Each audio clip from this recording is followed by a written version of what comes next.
I'll be honest. When my wife first brought up selling the house, I laughed. Not because it was a bad idea, but because I thought, she's joking, right? 32 years in that home, birthday parties, scraped knees, Christmas mornings. How do you just walk away from that?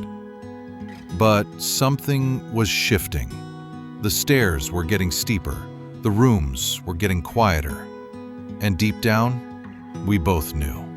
We were holding on to space we no longer lived in. Out of habit, out of fear, out of love.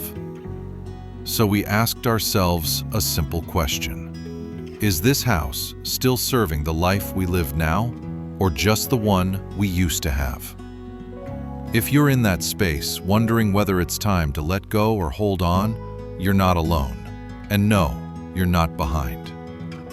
Let me share what happened when we made the leap, what we feared, what we learned, and the surprising thing I swore I'd never give up, that I don't even miss now. It started with one drawer. That kitchen junk drawer we all have. Rubber bands, expired coupons, keys to locks that no longer exist. One afternoon I opened it and thought, why am I still keeping this stuff? So I cleared it out. 10 minutes. Felt great. And that one drawer, it opened the floodgates. Suddenly we were clearing out closets, the attic, the garage. Tip, start with a space you don't care much about. A junk drawer, an old coat rack. It's not about getting it perfect, it's about getting started. As we sorted, we didn't just find clutter, we found stories. That old lamp from our first apartment, my wife's bowling trophy from '83, our daughter's finger painting still smudged with glitter. It was emotional. I'd be lying if I said it wasn't. But here's what helped. We made it a ritual. We sat together, laughed, cried, took photos of what mattered, then let it go. That tiny act, it gave us momentum, and momentum gave us clarity. But when it came time to actually list the house, that clarity turned into fear. What if we regret it?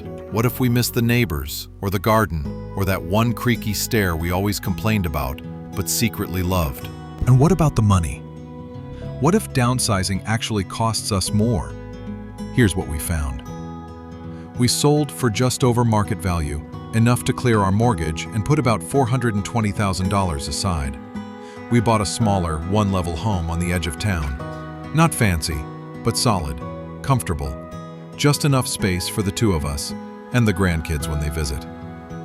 Our new home costs us about 40% less each month in utilities, maintenance, and taxes.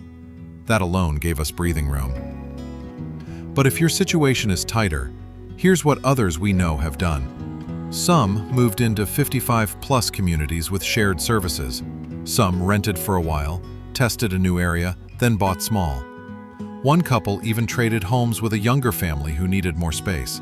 Downsizing doesn't have to mean downgrading. It just means choosing what fits now. And here's something I didn't expect. I sleep better. Truly. Less house, less worry, less to manage, less noise in my head. And my wife? She didn't realize how tense she'd gotten until he wasn't anymore. He started taking walks again, picked up woodworking in the garage. He even jokes that he finally has space to think. You know what no one tells you? Your home should grow with you, not just be a shrine to who you used to be. There's a belief I hear all the time. Downsizing means giving up. But I want to gently challenge that. What if it doesn't mean less? What if it means lighter, less stress, less clutter, more energy, more you? Think of it this way. You don't need more space. You need space that supports the life you want now. And sometimes, holding on to a big house means holding back your freedom. We didn't stop hosting. We just changed how we host. Now it's tea on the porch, a pot of soup and some music. It's quieter, more intimate, and honestly, more real. Our relationships didn't shrink. They deepened. I used to think I needed a formal living room with cathedral ceilings and exposed beams. That was my non-negotiable.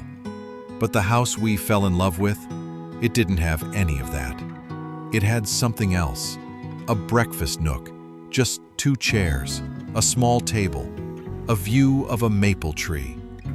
It's where we sit every morning, and I swear I feel more peace in that little corner than I ever did in our grand old living room. Sometimes, what you think you can't live without, you don't even remember once it's gone. So, if you're wondering where to begin, here's a small step.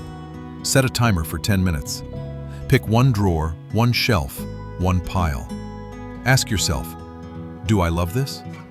Do I use this? Does this still fit my life now?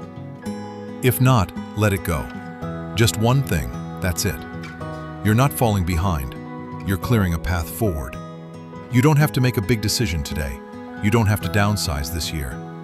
But you can begin thinking differently, asking, what would life feel like if I didn't need to hold all of this up anymore? And if you're feeling overwhelmed, pause here. You've already done something powerful just by listening this far. That matters. You matter. Downsizing didn't shrink our life. It made it fit better. And in that fit, we found peace. We have time now. We have space. And for the first time in a long time, we have margin. Room to breathe. Room to explore. Room to be.